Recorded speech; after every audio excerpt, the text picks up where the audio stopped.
अनिका ने जब मैसेज खोलकर पढ़ा तो मैसेज में लिखी रोहित की बात पढ़कर वो मन ही मन मुस्कुराने लगी। बैक सीट पर बैठी अनिका सोने की कोशिश कर रही थी कि अचानक उसका फोन वाइब्रेट होने लगा। जब उसने फोन निकाल कर देखा तो रोहित का मैसेज उसकी स्क्रीन पर फ्लैश हो रहा था। रोहित ने मैसेज में लिखा था, आखिर तुम मुझसे शर्मा क्यों रही थी आज? ये मैसेज पढ़ते ही अनिका के चेहरे पर हल्की सी मुस्कान आ गई। अनिका ने रोहित मारवा को सामने मैसेज भेज दिया, बिल्कुल नहीं, मैं क्यों शर्माऊंगी। मैसेज में रोहित मारवा ने लिखा था, मुझे सिर्फ एक सवाल का जवाब दो, why are you so much interested in my son? अगर तुम मेरे बेटे को इतना ही चाहती हो तो बिना पैसे के उसे पाने का एक सोल्यूशन है मेरे पास। ये मैसेज भेजते ही फिर से कुछ ही सेकंड में रोहित ने एक दूसरा मैसेज भेज दिया, क्या आप मेरे बेटे की माँ बनने के बारे में सोच रही हैं? जैसे ही ये मैसेज अनिका की मोबाइल स्क्रीन पर फ्लैश हुआ, अनिका के गाल शर्म से लाल हो गए। अनिका को कुछ समझ नहीं आ रहा था कि आखिर रोहित की इस बात का क्या जवाब दिया जाए। तभी कुछ सेकंड बाद रोहित का और एक मैसेज अनिका के मोबाइल फोन पर आया। इस बार रोहित ने लिखा था, प्यार का इजहार करने का आपका तरीका काफी शानदार है और काफी यूनिक भी। ऐसा तरीका पूरी दुनिया में शायद ही किसी ने सोचा होगा। रोहित की इस बात से थोड़ा सा इरिटेट होकर अनिका ने उसे जवाब देते हुए एक ही बार में 3 मैसेजेस लिख दिए। आपको कोई गलतफहमी हो रही है मिस्टर रोहित मारवा, वो मैं नहीं हूँ जो तुम्हारे बच्चे को पालना चाहती है। दरअसल वो मेरी एक फ्रेंड है। वह मैसेज पढ़ने के बाद रोहित मन ही मन अनिका के इस बहाने पर हंसने लगा। रोहित अच्छी तरह से जानता था कि अनिका जिस फ्रेंड के बारे में बात कर रही थी वो फ्रेंड और कोई नहीं बल्कि खुद अनिका थी। रिया की स्कूल में इस वक्त स्नैक एंड प्ले आवर चल रहा था। जिन बच्चों ने अपना स्नैक कर लिया हो उन्हें खेलने की इजाजत दी थी। रिया ने अपना टिफिन खोलकर किन्नरी टीचर को टिफिन के अंदर रखे बॉइल्ड वेजिटेबल्स और बॉइल्ड अंडे दिखाते हुए कहा, देखिए आज के दिन मेरे घर वालों ने टिफिन में क्या रख दिया। What happened? क्या तुम्हें टिफिन में रखा हुआ खाना पसंद नहीं? देखिए ना, आज तो मेरा उपवास है। I cannot eat egg. पता नहीं ये बात मेरे घर वाले कब समझेंगे। ठीक है, अगर तुम्हें और कुछ खाना है तो मैं अपना टिफिन निकालती हूँ, तुम उसमें से खा लो। रिया ने बड़ी ही स्वीटली किन्नरी टीचर की इस बात का जवाब देते हुए कहा, नो टीचर, मैं घर जाकर ही खाना खाऊंगी। मेरी मम्मी ने मुझे बाहर का खाना खाने से स्ट्रिक्टली मना किया है और मम्मी की बात नहीं मानूंगी तो वो हर्ट हो जाएंगी ना। किन्नरी टीचर को रिया की ये बात पर बहुत प्यार आ गया। उसने रिया के गाल पर हाथ फेरते हुए कहा, ओके, तो ये टिफिन तुम अपने बैग में रख दो और जाकर खेलो दूसरे बच्चों के साथ। टीचर के मुंह से ये बात सुनते ही रिया ने अपने दोनों हाथ हवा में उछालते हुए किन्नरी टीचर को कहा, ये thank you so much teacher. Riya अपनी फेवरेट बार्बी डॉल के पास जाकर तेजी से उसे उठाने लगी। तभी किसी लड़की ने जोर से उस बार्बी डॉल की टांग खींचकर अपने पास ले लिया। जब रिया ने मुड़कर देखा कि इस तरह से इतनी क्यूट बार्बी डॉल को टांग से खींचकर किसने पकड़ा हुआ था, तो वो ये देखकर हैरान हो गई कि सामने खड़ी लड़की मिश्का मेहरा थी। मिश्का बड़े ही गुस्से से अपनी आंखें छोटी करके रिया की ओर देख रही थी। अपने दांत कचकचा के मिश्का ने रिया से कहा, तुम जानती हो ना कि जब तक तुम्हारी मम्मी मेरी मम्मी से बेटर डांसर नहीं ढूंढ लेती तब तक तुम्हें फंक्शन में पार्टिसिपेट नहीं करने दिया जाएगा। तुम झूठी हो, बहुत बड़ी लायर हो तुम। मिश्का ने एक सॉफ्ट टॉय जमीन पर पटकते हुए रिया से कहा, तुम एक झूठी हो और झूठों के साथ हमें नहीं खेलना चाहिए। मैं तुम्हारे साथ नहीं खेलना चाहती। तुम इस प्ले रूम में हम सब बच्चों के साथ नहीं खेल सकती because you are a liar, your pants on fire. बिना डरे रिया पास खड़ी मिश्का और उसके दोस्तों के पास गई और अपनी बड़ी बड़ी आंखों से उन सबको घूरने लगी। आई डोंट माइंड अगर आप मेरे साथ नहीं खेलना चाहते हो। वैसे मैं भी तुम्हारे साथ नहीं खेलना चाहती। जिस तरह तुम्हें सिखाया गया है कि लायर बच्चों के साथ नहीं खेलना चाहिए, वैसे ही मुझे भी लगता है कि मुझे तुम जैसे स्टूपिड, रूड और जिद्दी बच्चों के साथ नहीं खेलना चाहिए। रिया के मुंह से ऐसी बातें सुनकर मिश्का की बड़ी बड़ी आंखों में अचानक ही आंसू आ गए। थोड़ी देर अपने आंसू रोकने की कोशिश करने में जब वो बच्चे नाकामयाब हुए तो सब एक साथ जोर जोर से रोने लगे और इन बच्चों की लीडर मिश्का रोती हुई आवाज में रिया से कहने लगी, तुम सेल्फिश हो, तुम रूड हो और तुम जिद्दी बच्ची हो, हम नहीं। स्कूल छूटने का वक्त हो चला था और बच्चों के पेरेंट्स बाहर उन्हें पिक करने के लिए रेडी खड़े थे। रोती हुई मिश्का और उसके फ्रेंड्स दौड़कर बाहर की ओर जाने लगे। किन्नरी टीचर को इस बात का डर था कि मिश्का की मम्मी ने जो कहा है कहीं वो सचमुच में ना कर दें और वो नहीं चाहती थी कि रिया को उस बात की सजा मिले जो गलती उसने कभी की ही नहीं थी। तभी किन्नरी टीचर ने रिया के सर पर हाथ घुमाते हुए उससे पूछा, रिया बेटा, क्या तुम्हारी मम्मी ने सिमरन मेहरा से कोई बेहतर डांसर ढूंढा है? किन्नरी टीचर को रिया और उसकी मम्मी अनिका से बहुत लगाव था। किन्नरी टीचर ये नहीं चाहती थी कि रिया को स्कूल से निकाला जाए। किन्नरी टीचर रिया की बड़ी बड़ी आंखों में देखकर अपने सवाल के जवाब का इंतजार करने लगी। तभी रिया ने मुस्कुराते हुए बड़ी ही स्वीट और इनोसेंटली किन्नरी टीचर से कहा, हाँ टीचर, मेरी मम्मा मिश्का की मम्मा से भी बेहतर डांसर ढूंढ लेंगी। मेरी मम्मी एक बार जो तय कर लेती हैं, फिर उसे पूरा किए बिना हार नहीं मानती, और इसीलिए मुझे पूरा यकीन है कि मेरी मम्मा बहुत ही जल्द सिमरन टीचर से भी बेटर डांसर ढूंढ कर रहेंगी। रिया, तुम सचमुच लकी हो कि तुम्हें ऐसी मम्मा मिली है। ये सुनकर रिया की आंखें बड़ी हो गईं। मन ही मन रिया इस बात पर कहीं न कहीं हंस रही थी, मगर किन्नरी टीचर की एक बात से रिया भी सहमत थी कि रिया सचमुच बहुत लकी थी। किन्नरी टीचर रिया का हाथ पकड़कर उसे स्कूल के मेन एग्जिट की ओर ले गई। मेन एग्जिट डोर पर अंजलि मामी अपने ड्राइवर के साथ रिया का वेट कर रही थी। किन्नरी टीचर ने रिया का हाथ अंजलि मामी के हाथ में देते हुए कहा, देखिए, आप रिया की मम्मी को मेरा एक मैसेज पहुंचा दीजिएगा। सिमरन मेहरा से बेहतर डांसर ढूंढने के लिए वो ज्यादा जोर न लगाएं। अगर वो सिमरन मेहरा से ज्यादा बेहतर डांसर नहीं ढूंढ पाई तो कोई बात नहीं, मैं कोई ना कोई रास्ता निकाल लूंगी। किन्नरी टीचर की ये बात सुनकर अंजलि थोड़ा सा हैरान हो गई। अपनी हैरानी और कंफ्यूजन में उन्होंने किन्नरी टीचर से पूछा, क्या हुआ? Is there any problem? क्या स्कूल में रिया और अनिका के साथ कुछ हुआ है?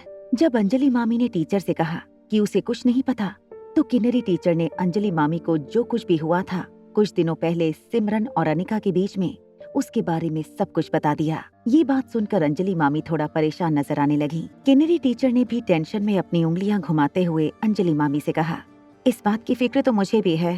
सिमरन मेहरा बहुत बड़ी बड़ी कॉम्पिटिशन जीत चुकी है और डांसिंग सर्कल में उनका बहुत बड़ा नाम है। मैंने मेरी दोस्त से भी पता किया है, उसे अगर इंटरनेशनल बॉलरूम डांस चैंपियनशिप में अगर किसी ने हराया है तो वो सिर्फ एक लड़की है, श्रेया अय्यर। शायद बेंगलुरु में रहती है। मुझे तो डांस का इतना शौक नहीं है, न ही मुझे डांस के नए ट्रेंड्स के बारे में कुछ पता है, मगर इंटरनेट और अपने फ्रेंड से मैंने जो कुछ भी पता किया है उससे तो यही लगता है कि अगर हमें इस सिचुएशन से बाहर निकलना है तो किसी तरह श्रेया अय्यर को कांटेक्ट करना होगा। अंजलि मामी टीचर की ये बात सुनकर बहुत हैरान हो गयी। मल्होत्रा हाउस, जिस अनिका के बारे में अभी अभी अंजलि मामी और किन्नरी टीचर इतने परेशान थे, वो डांस पार्टी से थक हार कर अपनी दोस्त श्रेया और अपनी कजन श्वेता के साथ मल्होत्रा हाउस पहुंची थी। बेडरूम के पास पहुंचते ही श्रेया ने अनिका से पूछा, क्या अनिका तुम सचमुच मुझे अपने साथ नहीं सोने दोगी? अनिका ने श्रेया को जवाब देते हुए अपने बेडरूम का डोर हंसते हुए बंद कर दिया। श्रेया अय्यर की तरफ अपनी बहन अनिका का ऐसा बिहेवियर देखकर श्वेता को बहुत अजीब लगा। उसे इस बात से डर लग रहा था कि बार बार अनिका जिस तरह इतनी बड़ी स्टार का इंसल्ट कर रही थी, वो देखकर कहीं श्रेया को बुरा न लग जाए। मगर अनिका का ऐसा रिएक्शन देखकर श्रेया को अनिका के लिए फिक्र होने लगी थी। जब श्रेया ये सब कुछ सोच रही थी, उसे बंगले के बाहर एक कार के रुकने की आवाज आई, जिसमें से रिया अपने हाथ हवा में उछालती हुई आवाज करती हुई बंगले के अंदर आने लगी। रिया की आवाज सुनकर अनिका के बेडरूम के पास खड़ी श्रेया अचानक एक्साइट हो गई और रिया का नाम लेकर वो दौड़कर स्टेयरकेस उतरने लगी। पीछे चल रही अंजलि मामी अभी भी अपने ख्यालों में थी। उनके मन में बस इस वक्त सिर्फ एक ही ख्याल बार बार आ रहा था कि किसी तरह वो श्रेया अय्यर को कांटेक्ट करके मदद के लिए उसे दिल्ली बुला सकें। अंजलि मामी ने रास्ते में कई सारे फोन कॉल कर लिए थे, मगर अब तक श्रेया अय्यर के बारे में कोई इन्फॉर्मेशन उन तक नहीं पहुंची थी। कुछ देर सोचने के बाद अंजलि मामी ने अपना फोन निकालकर अपने भाई का नंबर डायल कर दिया। फोन उठाते ही उस तरफ से अंजलि मामी के भाई पीयूष रायचंद की आवाज उनके कानों पर पड़ी। अब इस बार क्या चाहिए तुम्हें?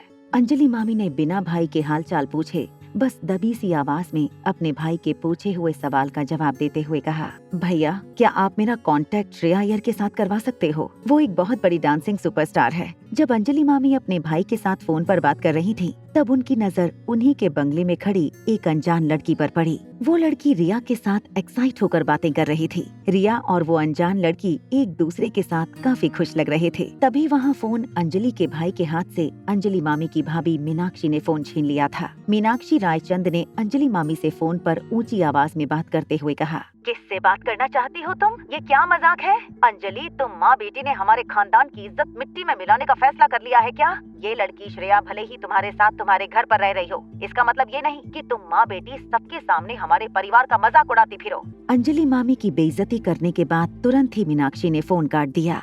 श्रेया अय्यर, जो पास खड़ी अंजलि मामी की सारी बातें सुन रही थी, वो मुस्कुराते हुए अंजलि मामी के पास आई और उनके पांव छूकर श्रेया ने उनसे कहा, आप जरूर अंजलि मामी होंगी जिनकी तारीफ अभी अभी मैंने रास्ते में बहुत सुनी है। आप अनिका की माँ जैसी हैं तो मेरी भी माँ जैसी हुई। और एक बात आंटी, मैं आपसे कह दूं, मेरा फोन नंबर ढूंढने के लिए आपको किसी को कांटेक्ट करने की जरूरत नहीं है। श्रेया अय्यर के मुंह से ये बात सुनकर अंजलि मामी हैरान हो गई थी। श्रेया ने अंजलि मामी का हाथ पकड़ते हुए उनसे पूछा, मामी इफ यू डोंट माइंड, मैं जब तक दिल्ली में हूँ क्या मैं आपके साथ आपके घर में रह सकती हूँ? इस तरह मुझे अनिका के साथ वक्त गुजारने का मौका मिल जाएगा और मेरी नई बेस्ट फ्रेंड यानी कि आपकी बेटी श्वेता से जान पहचान बढ़ाने का भी मौका मिल जाएगा। इतनी सिंपल सी दिखने वाली लड़की की इतने बड़े बड़े लोगों से फ्रेंडशिप कैसे हो सकती थी?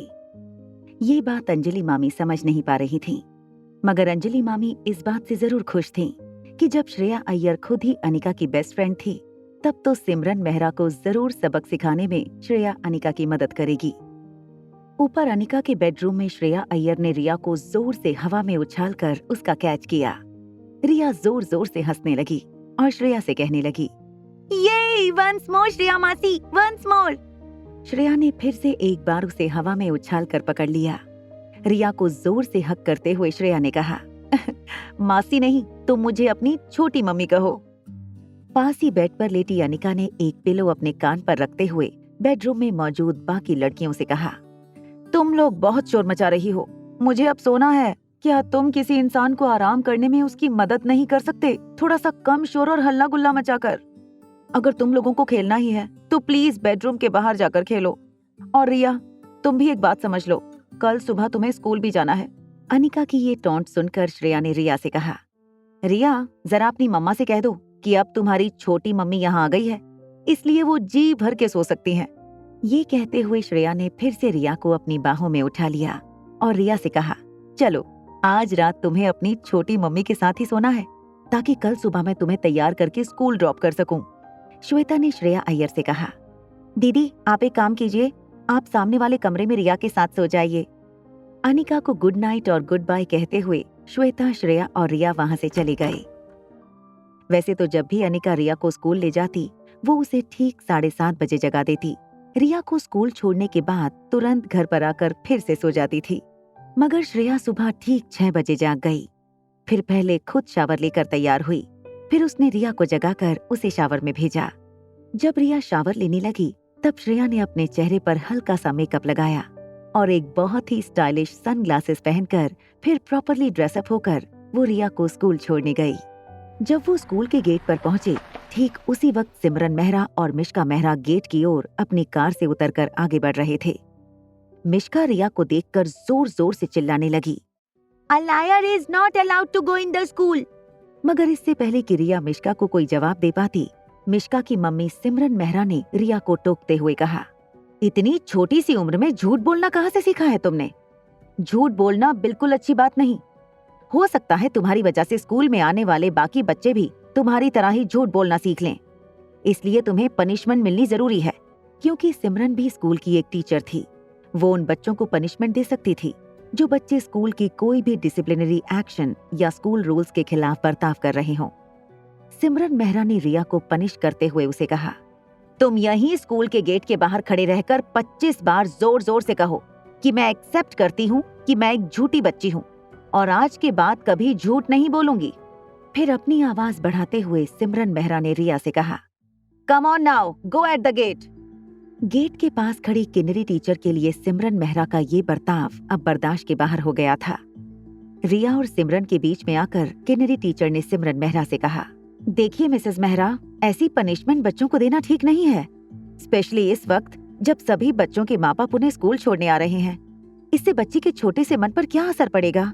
देखिए मिसेस मेहरा, हमें बात को इतनी दूर नहीं ले जानी चाहिए। आप बेवजह ही रिया पर उसकी माँ का गुस्सा उतार रहे हैं। उस दिन जब आपने रिया से कह दिया कि वो डांस करने के लायक नहीं है, तो रिया की माँ को भी ऐसा लगा कि आप शायद बच्ची के साथ थोड़ी ज्यादती कर रही हैं।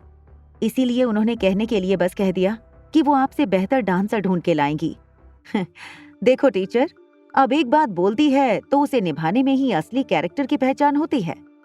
हम बच्चों को ये तो नहीं सिखा सकते ना, किसी को नीचा दिखाने के लिए कभी भी कुछ भी कह दो और फिर उस बात को पूरा ना करो। सिमरन मेहरा रिया की ओर देखकर फिर से रिया को एक फेक स्वीटनेस दिखाते हुए कहने लगी, देखो बेटा, तुमने और तुम्हारी मम्मी ने जो प्रॉमिस सबके सामने दी थी, उससे तुम्हारी मम्मी और तुम पूरा नहीं कर पाए हो, इसीलिए तुम्हें ये पनिशमेंट मिल रही है। तभी सिमरन के कानों पर एक बहुत ही सॉफ्ट मगर सुनी हुई आवाज पड़ी। सिमरन मेहरा, लगता है इतने सालों में तुम लोगों के साथ किस तरह पेश आना है, खासकर बच्चों के साथ, सब कुछ भूल चुकी हो। क्या तुम फिर से सीखना चाहोगी? सिमरन मेहरा को यकीन नहीं हो रहा था कि उसके सामने जो लड़की खड़ी थी वो डांसिंग सुपरस्टार श्रेया अय्यर थी।